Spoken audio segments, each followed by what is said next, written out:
আমরা প্রাচীন যুগের ভারতের ইতিহাসের যে ইজি লেভেল পার্টগুলো শুরু করেছিলাম, এটা সপ্তম অংশ।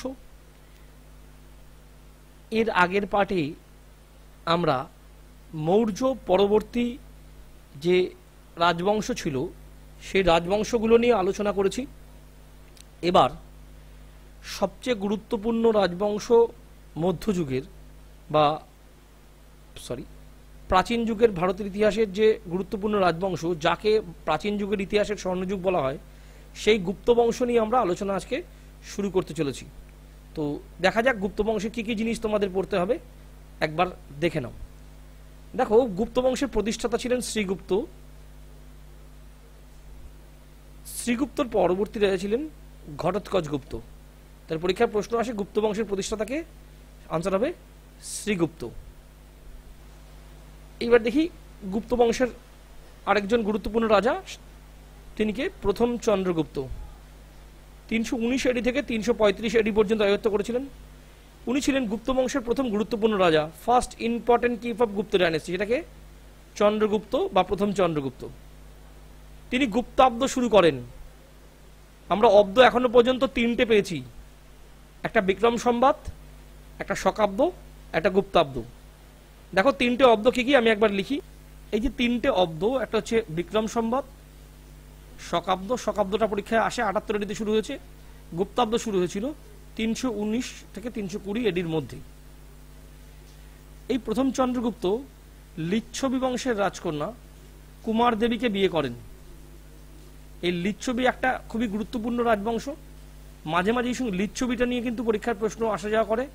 এই লিচ্ছবি বংশের রাজকন্যাকে বিয়ে করেছিল প্রথম চন্দ্রগুপ্ত, কুমার দেবী ছিলেন তার স্ত্রী। এই লিচ্ছবিরা নেপালে রাজত্ব করত। প্রথম চন্দ্রগুপ্ত মহারাজা ধীরাজ উপাধি নিয়েছিলেন। প্রথম চন্দ্রগুপ্ত কিন্তু মহারাজা ধীরাজ উপাধি গ্রহণ করেছিলেন। চন্দ্রগুপ্ত বা প্রথম চন্দ্রগুপ্ত সম্পর্কে এটুকু জানলেই আমাদের আপাতত প্রাথমিক ব্যাপারটা হয়ে যাওয়ার কথা। এবার দেখব দ্বিতীয় রাজা সমুদ্রগুপ্ত। সমুদ্রগুপ্ত ছিলেন চন্দ্রগুপ্ত বা প্রথম চন্দ্রগুপ্তের পুত্র। তার রাজসভায় যে সভাকবি ছিলেন তার নাম হচ্ছে হরিসেন। এইটা আসে পরীক্ষায়, হরিসেন। হরিসেন ছিলেন সমুদ্রগুপ্তের সভাকবি। পরবর্তী বিষয় হচ্ছে প্রয়াগ প্রশস্তি বা প্রয়াগ বা এলাহাবাদের নিকট যে প্রয়াগ পিলার, সেটা কিন্তু এই যে সমুদ্রগুপ্ত, তার রাজত্ব, তার মিলিটারি এক্সপ্লয়েটস ইত্যাদি নিয়ে কিন্তু লেখা। তো এটা মূলত এর পিছনে হরিসেন গুরুত্বপূর্ণ ভূমিকা নিয়েছিলেন। এই প্রয়াগ প্রশস্তি কিন্তু সমুদ্রগুপ্ত সংক্রান্ত, এটার পেছনে হরিসেনের মুখ্য ভূমিকা আছে। হরিসেন ছিলেন সমুদ্রগুপ্তের সভাকবি। এই পয়েন্টসগুলো কিন্তু খাতায় নোট ডাউন করবে সমুদ্রগুপ্তর ক্ষেত্রে। সমুদ্রগুপ্ত বিশ্বাস করতেন পলিসি অফ ওয়ার অ্যান্ড কনকুয়েস্টে, অর্থাৎ তিনি যুদ্ধ ও দখল নীতির পক্ষে ছিলেন। তোমরা ম্যাপে মোটামুটি গুপ্ত সাম্রাজ্য ভারতবর্ষের কোন অঞ্চল জুড়ে বিস্তৃত ছিল তৎকালীন সময়ে তার একটা প্রকট ধারণা তৈরি করতে পারছো এই জায়গা থেকে। তো এই অংশটাতে গুপ্তরা রাজত্ব করছিল। এই সমুদ্রগুপ্তকে ঐতিহাসিক ভিনসেন্ট স্মিথ ভারতের নেপোলিয়ান বলে আখ্যায়িত করেছিলেন। ভিনসেন্ট স্মিথ কিন্তু সমুদ্রগুপ্তকে ভারতের নেপোলিয়ান বলে আখ্যা করেছিলেন। তার সাহসিকতা ও যুদ্ধনীতির জন্য ভিনসেন্ট স্মিথ তাকে এই আখ্যায় আখ্যায়িত করেন। পরবর্তী প্রশ্ন, বিনা বাদনরত ছবি মুদ্রাতে, এটা সমুদ্রগুপ্তের সঙ্গে সম্পর্কিত। পরীক্ষার প্রশ্ন আসে কোন প্রাচীন ভারতীয় সম্রাটের ছবি মুদ্রার উপরে বিনা বাদনরত অবস্থায় দেখা গেছে? উত্তর হবে সমুদ্রগুপ্ত। তিনি অশ্বমেধ যজ্ঞ করেছিলেন। সমুদ্রগুপ্ত কিন্তু অশ্বমেধ যজ্ঞ করেছিলেন। তিনি কবিরাজ ও বিক্রমাঙ্ক এই দুটি উপাধি গ্রহণ করেছিলেন। তাহলে সমুদ্রগুপ্তের দুটো উপাধি, একটা কবিরাজ, একটা বিক্রমাঙ্ক। তৎকালীন সময়ের গুরুত্বপূর্ণ বৌদ্ধ পণ্ডিত বসুবন্ধু এই সমুদ্রগুপ্তের রাজসভায় কিন্তু মন্ত্রিত্বের আমলে শ্রীলঙ্কার রাজা মেঘবর্মন, সমুদ্রগুপ্তের আমলে শ্রীলঙ্কার রাজা মেঘবর্মন গয়াতে বৌদ্ধ মন্দির বা বুদ্ধিস্ট টেম্পল তৈরি করার জন্য কিন্তু অনুমতি চেয়েছিলেন, এবং সমুদ্রগুপ্ত কিন্তু সেই অনুমতি এই মেঘবর্মনকে কিন্তু দান করেছিলেন। এবার গুপ্ত বংশের গুরুত্বপূর্ণ রাজা দ্বিতীয় চন্দ্রগুপ্ত, 380 এডি থেকে 413 এডি পর্যন্ত মোটামুটি তার রাজত্বকাল। সমুদ্রগুপ্ত রামগুপ্তর পরে রাজত্ব করেছিলেন, সমুদ্রগুপ্তর পরে কিন্তু রামগুপ্ত রাজত্ব করেছেন, কিন্তু দ্বিতীয় চন্দ্রগুপ্ত তাকে হত্যা করেন এবং তার স্ত্রী ধ্রুবদেবীকে বিবাহ করে সিংহাসন লাভ করেন। তো দ্বিতীয় চন্দ্রগুপ্ত, যার অপর নাম আমরা জানি বিক্রমাদিত্য, তিনি কিন্তু সমুদ্রগুপ্তর পরবর্তী রাজা রামগুপ্তকে হত্যা করেন, হত্যা করে রামগুপ্ত শ্রী ধ্রুবদেবীকে বিবাহ করেন এবং শাসন কার্য শুরু করেন। পরবর্তী প্রশ্নটা জানতে হবে বিক্রমাদিত্যকে নিয়ে, এই দ্বিতীয় চন্দ্রগুপ্তকে নিয়ে। তিনি বিক্রমাদিত্য উপাধি গ্রহণ করেছিলেন রুদ্রসিংহ তৃতীয়কে হত্যা করার পরে। ক্ষত্রপরাজ, উজ্জয়িনীর ক্ষত্রপরাজ তৃতীয় রুদ্রসিংহকে হত্যা করার পরে তিনি কিন্তু বিক্রমাদিত্য উপাধি গ্রহণ করেন। তাহলে পরীক্ষার প্রশ্ন আসতে পারে বিক্রমাদিত্য কার উপাধি, সেটা দ্বিতীয় চন্দ্রগুপ্তের। পরীক্ষার প্রশ্ন আসতে পারে বিক্রমাদিত্য উপাধি দ্বিতীয় চন্দ্রগুপ্ত কবে নিয়েছিলেন, সেটা উজ্জয়িনীর রাজা ক্ষত্রপ রাজা তৃতীয় রুদ্রসিংহকে হত্যা করে কিন্তু এই উপাধি নিয়েছিলেন। তার আরেকটি উপাধি ছিল, তার নাম সিংহ বিক্রম। তার আরেকটা উপাধি ছিল সিংহ বিক্রম। তিনি প্রথম রাজা যিনি রূপার মুদ্রা চালু করেছিলেন। এছাড়াও তার সময়ে কপার বা তামার মুদ্রারও প্রচলন ছিল। দিল্লির কুতুব মিনারের সামনে যে আয়রন পিলার রয়েছে সেইটা দ্বিতীয় চন্দ্রগুপ্তের সময়ে তৈরি করা হয়েছিল, সেটা দ্বিতীয় চন্দ্রগুপ্তের সময় কিন্তু তৈরি করা হয়েছিল। আলাউদ্দিন খলজি এই কুতুব মিনারের সামনে এই আয়রন পিলারকে নিয়ে স্থাপন করেছিলেন। দ্বিতীয় চন্দ্রগুপ্তের রাজসভায় 9 জন গুরুত্বপূর্ণ ব্যক্তি ছিল, যাকে 9 জেমস বা নবরত্ন বলা হয়। এই নবরত্নের মধ্যে কালিদাস, অমর সিংহ, বরাহমিহির, ধন্বন্তরী এরা বিরাট উল্লেখযোগ্য। দ্বিতীয় চন্দ্রগুপ্তের মধ্যে আরো জানতে হবে যে চাইনিজ পিলিগ্রিম বা পর্যটক ফা হিয়েন তার সময় কিন্তু ভারতে এসেছিলেন। এবার দেখে নেব পরবর্তী গুরুত্বপূর্ণ গুপ্ত বংশের সম্রাট প্রথম কুমারগুপ্ত। প্রথম কুমারগুপ্ত সংক্রান্ত যে প্রশ্নগুলো তোমাদের জানতে হবে, তিনি একটা উপাধি গ্রহণ করেছিলেন, তার নাম মহেন্দ্রদিত্য। এই মহেন্দ্রদিত্য উপাধি কার? প্রথম কুমারগুপ্তের। তিনি বর্তমান বিহারের নালন্দায় তৎকালীন সময়ে নালন্দা ইউনিভার্সিটি স্থাপন করেছিলেন। সেই সময়ে নালন্দা ইউনিভার্সিটি প্রাচীন ভারতবর্ষে এবং বিশ্বের কাছে একটা গুরুত্বপূর্ণ ইউনিভার্সিটি, খুবই গুরুত্বপূর্ণ ইউনিভার্সিটি ছিল এই নালন্দা ইউনিভার্সিটি। নালন্দা বিশ্ববিদ্যালয় স্থাপন করেন গুপ্ত বংশের রাজা কুমারগুপ্ত I বা প্রথম কুমারগুপ্ত। এই প্রথম কুমারগুপ্ত কার্তিকের পূজা করত। কার্তিক ছিল হচ্ছে শিবের পুত্র, তিনি অর্ষিপা ছিলেন কার? কার্তিকের পুজো তিনি করতেন প্রথম কুমারগুপ্ত। এই কুমারগুপ্তর রাজত্বকালের শেষের দিকে তুর্কি ও মঙ্গল ট্রাইব হুনরা বারংবার আক্রমণ করে এবং এই হুনদের আক্রমণে কুমারগুপ্ত বা প্রথম কুমারগুপ্ত কিন্তু মারা যান। পরবর্তী গুরুত্বপূর্ণ গুপ্ত রাজা ছিলেন স্কন্দগুপ্ত। এই স্কন্দগুপ্ত গুরুত্বপূর্ণ। প্রথম কুমারগুপ্তের পরে স্কন্দগুপ্ত কিন্তু রাজত্ব শুরু করেন। রাজত্বের শুরুতেই তিনি হুন আক্রমণ কিন্তু সম্মুখীন হয়েছিলেন এবং তৎকালীন সময়ে যে সুদর্শন লেক, যেটা এর আগে প্রথম কুমারগুপ্ত হারিয়ে ফেলেছিলেন, সেটাকে তিনি পুনরুদ্ধার করেন। স্কন্দগুপ্ত হুনদের যথেষ্টভাবে দমন করে রেখেছিলেন। তার মৃত্যুর পরে গুপ্তদের যে শক্তি সেটা ধীরে ধীরে ক্ষয়প্রাপ্ত হতে থাকে এবং আস্তে আস্তে ভিন্ন ভিন্ন স্থানীয় গভর্নররা গুপ্তযুগ সংক্রান্ত যে গুরুত্বপূর্ণ বিষয়গুলো আর তোমাদের জেনে রাখা দরকার চাকরি পরীক্ষার জন্য, গুপ্তযুগের রাজাদের পরমেশ্বর, মহারাজা ধীরাজ, পরম ভট্টারক ইত্যাদি নামে যা ডাকা হতো।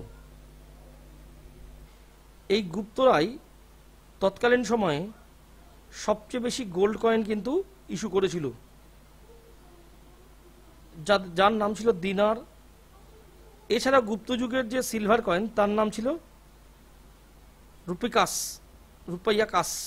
তাহলে এই প্রশ্নটা জানো যে গুপ্তযুগের যে স্বর্ণ মুদ্রা তার নাম দিনার, এটা লার্জেস্ট নাম্বার ছিল তৎকালীন সময়ে। সিলভার কয়েনগুলোর নাম হচ্ছে রুপিয়া কাস। গুপ্তযুগের সোশ্যাল ডেভেলপমেন্ট, বর্ণপ্রথা চালু ছিল, দুটো সাবকাস্ট ছিল, ভিস্তি ছিল তৎকালীন ফোর্স লেবার বা জোরপূর্বক বলপূর্বক যারা লেবার ছিল তাদেরকে ভিস্তি বলা হতো। মহিলাদের সম্মান খুব উচ্চ ছিল। তবে প্রথম সতীদাহের উল্লেখ পাওয়া যায় বা প্রমাণ পাওয়া যায় মধ্যপ্রদেশের এরান বলে জায়গাতে, সেটা গুপ্তযুগে। গুপ্তযুগে কিন্তু অস্পৃশ্যতা একটা ভয়ঙ্কর রূপ ধারণ করেছিল। স্পেশালি চণ্ডালদের অস্পৃশ্য বলে ধরা হতো তৎকালীন সময়ে। ফাহিয়েন তার লেখায় পরিষ্কার লিখে গেছেন যে চণ্ডালরা গ্রামের বাইরে বসবাস করত, তারা উচ্চ বর্ণের লোকেদের সাথে কিন্তু তাদের মেলামেশার সুযোগ ছিল না। গুপ্তযুগের শ্রেষ্ঠ কীর্তিদের মধ্যে একটা হচ্ছে নালন্দায় ইউনিভার্সিটি তৈরি, যেটা তৎকালীন বলা হতো বুদ্ধ ধর্ম চর্চার সেরা পীঠস্থান। এটা কিন্তু প্রথম কুমারগুপ্ত কিন্তু এই নালন্দা ইউনিভার্সিটি স্থপতি। রিলিজিয়াস দিক যদি আমরা গুপ্ত সময়ের দেখি, ভগবদ্গীতা সেই সময় কিন্তু লেখা হয়েছিল। আর গুপ্ত যুগে কিন্তু বুদ্ধিজমকে অনেকটা পার্শ্ববর্তী করে রাখা হয়েছিল। তার বদলে ভগবদ্গীতম কিন্তু ধীরে ধীরে গড়ে ওঠে, সেখানে বিষ্ণু আর ভগবতের কিন্তু পুজো হওয়া শুরু হয়। বিষ্ণুর 10টি অবতার বা 10 জন্মের কথা কিন্তু এই গুপ্ত সময় থেকেই চালু হয়। এবার দেখি তৎকালীন সময় আর্ট। সমুদ্রগুপ্ত কিন্তু রিপ্রেজেন্ট করেছিলেন তার কয়েনকে বিনা বাদনরত অবস্থায়। বিনা ইংরেজি হচ্ছে লুট। বিনা বাদনরত অবস্থায় কিন্তু কয়েনের মধ্যে সমুদ্রগুপ্তের ছবি ছিল তৎকালীন সময়ে। 2 মিটার লম্বা ব্রোঞ্জের বুদ্ধমূর্তি। তৎকালীন সময়ে গুপ্তযুগে 2 মিটার লম্বা ব্রোঞ্জের বুদ্ধমূর্তি মথুরা স্কুল অফ আর্টের কিন্তু নিদর্শন। সারনাথে অবস্থিত বুদ্ধের ধর্মচক্র প্রবর্তনের যে মুদ্রা, সেটা কিন্তু গুপ্ত আমলেই তৈরি। বামিহানের বুদ্ধমূর্তি এই গুপ্ত যুগে তৈরি হয়েছিল। বামিহান বর্তমানে আফগানিস্তানে। তোমরা শুনে থাকবে তালিবানরা এই বামিহানের বুদ্ধমূর্তিকে প্রায় ধ্বংস করে ফেলেছে। তো পরীক্ষার প্রশ্ন আসে বামিহান জায়গাটা কোথায়, সেটা আফগানিস্তানে। এই বামিহানের বুদ্ধমূর্তি ছিল পৃথিবীর সবচেয়ে দীর্ঘতম বুদ্ধমূর্তি ছিল এই বামিহানে। এই বামিহানের বুদ্ধমূর্তিকে ধ্বংস করেছে কারা? তালিবানরা। তাহলে বামিহানের বুদ্ধমূর্তি গুপ্ত যুগে। অজন্তার গুহাচিত্রগুলো যেটা রয়েছে সেটা কিন্তু গুপ্ত যুগেই আঁকা। অজন্তার গুহাচিত্রগুলি বিলংস টু গুপ্ত এর। দেখো আমি আবার বলছি, আমি যে কথাগুলো বলছি সেগুলো তোমরা খাতায় লেখো। এই লাইনগুলো থেকেই চাকরির পরীক্ষায় প্রশ্ন আসে। বইতে অনেক কিছু লেখা থাকবে, রিকোয়েস্ট প্লিজ এই লাইনগুলো লেখো আগে। এবার চলে আসি গুপ্ত যুগের যে জায়গা থেকে চাকরি পরীক্ষায় সবচেয়ে বেশি প্রশ্ন আসা করছে, সেটা হচ্ছে গুপ্ত যুগের সাহিত্যকর্ম বা লিটারেচার। হ্যাঁ, দেখো সেই সময় কালিদাস ছিলেন একজন গুরুত্বপূর্ণ সংস্কৃত লেখক বা ড্রামাটিস্ট বা নাট্যকার। এই কালিদাসের লেখা বইগুলোর মধ্যে অভিজ্ঞান শকুন্তলম একটা গুরুত্বপূর্ণ বস্তু। এই অভিজ্ঞান শকুন্তলম তৎকালীন সময়ের পৃথিবীতে একটা বা সবচেয়ে ভালো লেখা বলে গণ্য হতো, যেটাই কিন্তু ভিন্ন ভিন্ন ইউরোপিয়ান ল্যাঙ্গুয়েজে কিন্তু ট্রান্সলেট করা হয়েছিল। ইউরোপিয়ান ল্যাঙ্গুয়েজে আর যে বইগুলো ট্রান্সলেট করা হয়েছিল তার মধ্যে গুরুত্বপূর্ণ হচ্ছে ভগবদ্গীতা। এই ভগবদ্গীতা ইউরোপীয় ভাষায় বা ইংরেজিতে ট্রান্সলেট করেন চার্লস উইলকিন্স। এটা পরীক্ষায় আসে। সংস্কৃত লেখক কালিদাসের যে অমোঘ সৃষ্টি সেগুলির মধ্যে হলো একটা তো গেল অভিজ্ঞান শকুন্তলম, দ্বিতীয়টা ঋতুসংহার, মেঘদূতম, কুমার সম্ভবম, মাল বিকাগ্নিমিত্রম, রঘুবংশম ও ভীরা মূর্ভাসী। এগুলো তার গুরুত্বপূর্ণ কর্ম, সাহিত্যকর্ম। এর মধ্যে ঋতুসংহার, মেঘদূতম, রঘুবংশম, এই ঋতুসংহার, মেঘদূত আর রঘুবংশম এগুলো ছিল মহাকাব্য, আর বাকি সমস্তগুলো ছিল নাটক। তো প্রশ্ন আসে কালিদাসের কোনটা মহাকাব্য কোনটা নাটক? কালিদাসের মহাকাব্য তিনটি, কি কি? ঋতুসংহার, মেঘদূতম আর রঘুবংশম। এই তিনটি মহাকাব্য কিন্তু কালিদাস রচনা করেছেন। এছাড়া অভিজ্ঞান শকুন্তলম এটা একটা নাটক, কুমার সম্ভবম এটা একটা নাটক বা প্লে, মাল বিকাগ্নিমিত্রম নাটক। তো এইগুলো একটু তোমাদের জানতে হবে কালিদাস সম্পর্কিত। কালিদাস ছাড়াও সে সময়কার গুরুত্বপূর্ণ আরেকজন লেখক ছিলেন, তিনি হলেন শূদ্রক, যিনি মৃচ্ছকটিকম লিখেছেন। তো পরীক্ষার প্রশ্ন আসে মৃচ্ছকটিকমের লেখককে, সে হল শূদ্রক। এছাড়াও ভার্বি ছিলেন, ভার্বির লেখা বইটার নাম কিয়ার্তার জুনিয়ম, কিয়ার্তার জুনিয়ম। পরবর্তী লেখক ডান্ডিন, এই ডান্ডিনের লেখা বইটার নাম কাব্যদর্শ ও 10 কুমার চরিত। এই ডান্ডিন দুটি বই লিখেছিলেন, একটি কাব্যদর্শ, একটি 10 কুমার চরিত। এই সময় ভাস 13টা নাটক লিখেছিলেন। এর মধ্যে চারু দত্ত ভীষণই গুরুত্বপূর্ণ ও ফেমাস হয়ে উঠেছিল। এই চারু দত্তের যে ঘটনা, সেখানে আমরা বসন্ত সেনা চরিত্রটা পাবো। পরীক্ষায় কিছু কিছু প্রশ্ন আসে যে চারু দত্ত বসন্ত সেনা কার সৃষ্টি? সেটা হলো ভাসের সৃষ্টি। এই চারু দত্ত ও বসন্ত সেনা চরিত্রটা কিন্তু এই ভাসের চারু দত্ত বইটার মধ্যে আমরা পেতে পারি। এটাও পরীক্ষায় আসে, এটা এখানে লেখা নেই, একটু দেখে নিই। এই সময় আর গুরুত্বপূর্ণ লেখকের মধ্যে ছিলেন বিশাখা দত্ত, যার লেখা বই হচ্ছে মুদ্রা রাক্ষস ও দেবীচন্দ্র গুপ্তম। এই বই দুটো কিন্তু বিশাখা দত্তের লেখা।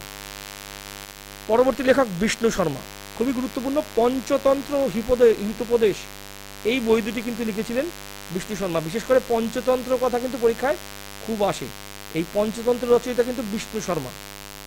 তৎকালীন যুগে পাণিনি ছিলেন একজন গুরুত্বপূর্ণ সংস্কৃত ব্যাকরণবিদ, এবং পতঞ্জলিও ছিলেন কিন্তু তৎকালীন সময়ে। এরা কিন্তু ভাষাতত্ত্ব নিয়ে কাজ করেছেন গুপ্ত যুগে। একজন হচ্ছে পাণিনি, যিনি বৈয়াকরণবিদ বা ব্যাকরণবিদ, আরেকজন ছিলেন পতঞ্জলি। দ্বিতীয় চন্দ্রগুপ্ত বা বিক্রমাদিত্যের নবরত্নদের মধ্যে যে অমর সিংহ ছিলেন, অমর সিংহ তৎকালীন সময়ে অমর কোষ রচনা করেছিলেন। এই অমর কোষ একটা it's a kind of dictionary বা লেক্সিকন, যাই বলো, এটাকে আমরা বলি তৎকালীন সময়ের শ্রেষ্ঠ ডিকশনারি। এটা সংস্কৃত ডিকশনারি একটা। অমর কোষ লিখেছিলেন কে? লিখেছিলেন হচ্ছে অমর সিংহ। পরবর্তী প্রশ্ন এটা থাকে রামায়ণ ও মহাভারত। মোটামুটি 4th সেঞ্চুরি এডুতে কিন্তু লেখা শেষ হয়েছিল। রামায়ণ ও মহাভারত আমরা জানি, এ যদি আমাদের মহাকাব্য, রামায়ণ ও মহাভারত কিন্তু 4th সেঞ্চুরি এডুতে কিন্তু লেখা শেষ হয়েছিল। চাকরি পরীক্ষার জন্য গুপ্ত যুগ খুবই গুরুত্বপূর্ণ যুগ, এখান থেকে প্রচুর প্রশ্ন আসে। চলে আসছি আরেকটা গুরুত্বপূর্ণ জায়গায়, সায়েন্স অ্যান্ড টেকনোলজি। গুপ্ত যুগের সায়েন্স অ্যান্ড টেকনোলজি। সবার আগে দেখব আর্যভট্টের কথা। আর্যভট্ট ছিলেন একজন গণিতজ্ঞ। তিনি আর্যভট্ট ও সূর্য সিদ্ধান্ত নামে দুটি বই লিখেছিলেন। তাহলে সূর্য সিদ্ধান্ত কার লেখা? আর্যভট্টের লেখা। আর্যভট্ট কার লেখা? আর্যভট্টের লেখা। এই বই দুটো কিন্তু লিখেছেন আর্যভট্ট। আর্যভট্টর কৃতিত্বের মধ্যে তিনি কিন্তু প্রথম শূন্যের ধারণা দিয়েছিলেন, ইউজ অফ জিরো। এই শূন্যের ধারণা কিন্তু প্রথম আর্যভট্টই আমদানি করেন পৃথিবীর ইতিহাসে। এছাড়াও আর্যভট্ট কিন্তু পাইয়ের মান পরিমাপ করেন এবং অ্যালজেব্রা বা বীজগণিতের কিন্তু আমদানি করেন কিন্তু আর্যভট্ট। তার সূর্য সিদ্ধান্ত যে গ্রন্থ, সেই গ্রন্থে তিনি প্রমাণ করেছিলেন পৃথিবী সূর্যের চারিদিকে ঘুরছে। শুধু তাই নয়, পৃথিবী কিন্তু নিজের অক্ষের চারিদিকেও ঘুরছে। তৎকালীন সময় এই রকম ধরনের পাণ্ডিত্য কিন্তু আর্যভট্টের মধ্যে দেখা গিয়েছিল। এছাড়াও তিনি সূর্যগ্রহণ ও চন্দ্রগ্রহণের ধারণা দেন এবং কিভাবে সময় গণনা করতে হবে তারও কিন্তু। আরেকজন বিখ্যাত লোকের কথা তৎকালীন সময়ে আমরা জানবো, যার নাম ছিল বরাহমিহির। এই বরাহমিহিরের লেখা বই হচ্ছে পঞ্চসিদ্ধান্তিকা ও বৃহৎ সংহিতা। দেখো, এই আর্যভট্ট আর বরাহমিহিরের বইগুলোর নাম কিন্তু পরীক্ষায় আসে, কোনটা কে রচনা করেছিলেন। দেখো, সূর্য সিদ্ধান্ত আর্যভট্টের, আর বৃহৎ সংহিতা কিন্তু বরাহমিহিরের, পঞ্চসিদ্ধান্তিকাও কিন্তু বরাহমিহিরের। এই বরাহমিহিরই প্রথম প্রমাণ করেছিলেন বা প্রথম বলার চেষ্টা করেছিলেন যে চাঁদ পৃথিবীর চারিদিকে ঘোরে, এবং চাঁদ ও পৃথিবী দুজনে মিলেই কিন্তু ঘুরতে ঘুরতে সূর্যের চারিদিকে ঘোরে। তো এই যে সৌরজগৎ সম্বন্ধে একটা প্রকট ধারণা তৎকালীন সময়ে কিন্তু এরা দিয়েছিলেন, আর্যভট্ট ও বরাহমিহির কিন্তু দিয়েছিলেন। আরেকজন লেখক তৎকালীন সময়ের পণ্ডিতের কথা তোমাদের জানতে হবে, তার নাম হচ্ছে ব্রহ্মগুপ্ত। এই ব্রহ্মগুপ্ত ছিলেন গণিতজ্ঞ। তার লেখা ব্রহ্ম সিদ্ধান্ত, ব্রহ্মস্ফুটিক সিদ্ধান্ত অ্যাকচুয়ালি এটা তার লেখা। এই ব্রহ্মস্ফুটিক সিদ্ধান্তে কিন্তু তিনি প্রথম গ্র্যাভিটেশন বা অভিকর্ষের ধারণা দেন। প্রসঙ্গত এখানে কয়েকটি জিনিস বলি যেগুলো পরীক্ষায় আসে, সেগুলো হয় যে রিলেটিভিটির ধারণা দিয়েছিলেন নাগার্জুন, আপেক্ষিকতাবাদের ধারণা দিয়েছেন নাগার্জুন, শূন্যের ধারণা দেন আর্যভট্ট, চাঁদ যে পৃথিবীর চারিদিকে ঘোরে তার ধারণা দেন বরাহমিহির, আর ল অফ গ্র্যাভিটেশন এর ধারণা দিয়েছিলেন ব্রহ্মগুপ্ত। এবং তোমরা দেখে থাকবে যে বিষমবাহু ত্রিভুজের যে সূত্র, তোমরা বিষমবাহু ত্রিভুজের সূত্র জানো কি, যে অর্ধপরিসীমা দিয়ে বার করতে হয় √s into s minus a into s minus b into s minus c। এটা কিন্তু ব্রহ্মগুপ্ত আবিষ্কার করেছিলেন, এটি জন্য এটার নাম হচ্ছে ব্রহ্মগুপ্তের সূত্র। Father of Ayurveda. চাকরির পরীক্ষায় একটা গুরুত্বপূর্ণ বিষয় তোমাদের জানতে হবে, সেটা হচ্ছে আয়ুর্বেদের জনক। যদি প্রশ্ন আসে আয়ুর্বেদের জনককে, তাহলে উত্তর হবে চরক। আয়ুর্বেদের জনক কিন্তু চরক। এইবার একটা প্রশ্ন নিয়ে বিতর্ক সৃষ্টি হয়, পরীক্ষার প্রশ্ন আসে আয়ুর্বেদ মেডিসিনের জনককে, সেখানে কিন্তু বেশিরভাগ ক্ষেত্রেই আনসার দেওয়া থাকে ধন্বন্তরী। এই জায়গাটা একটু তোমরা খেয়াল রেখো, আয়ুর্বেদের জনক চরক, কিন্তু আয়ুর্বেদ মেডিসিন যদি বলা হয় তখন কিন্তু আনসার নেওয়া হয় ধন্বন্তরীকে। তো প্রাথমিকভাবে গুপ্ত সাম্রাজ্য বা গুপ্ত সম্রাটদের সম্পর্কে যে তথ্যগুলো এখন আমরা আলোচনা করলাম, এগুলো তোমরা পার্ট বাই পার্ট লিখে রাখবে। এতে গুপ্ত সম্বন্ধে তোমাদের একটা প্রাথমিক ধারণা তৈরি হবে। এই প্রাথমিক ধারণা তৈরি করার পরবর্তী ক্ষেত্রে তোমরা কিন্তু এটাকে আবার ভালো করে পড়ো। আগে প্রাথমিক ধারণা, তারপরে ভালো করে পড়া। তো এই পার্টটা আমরা এখানে শেষ করছি। পরবর্তী পার্টে আমরা সঙ্গম যুগ নিয়ে একটু দেখব। তো আমরা 7 নম্বর পার্ট এখানে শেষ করলাম। আনসিয়েন্ট হিস্ট্রির ইজি লেভেলের বা প্রাচীন যুগের ভারতের ইজি লেভেল যে টপিকগুলো ছিল তার 7 নম্বর পার্ট এখানে শেষ করছি আমরা। তোমরা দেখো, চ্যানেলটা সাবস্ক্রাইব করো, খাতায় লিখে রেখো, নিয়মিত পরীক্ষা দাও। কোনো অসুবিধা হলে নিচে এই ফোন নম্বরে ফোন করে দেখতে পারো। সমস্ত রকম সাহায্যের জন্য আমরা প্রস্তুত থাকবো।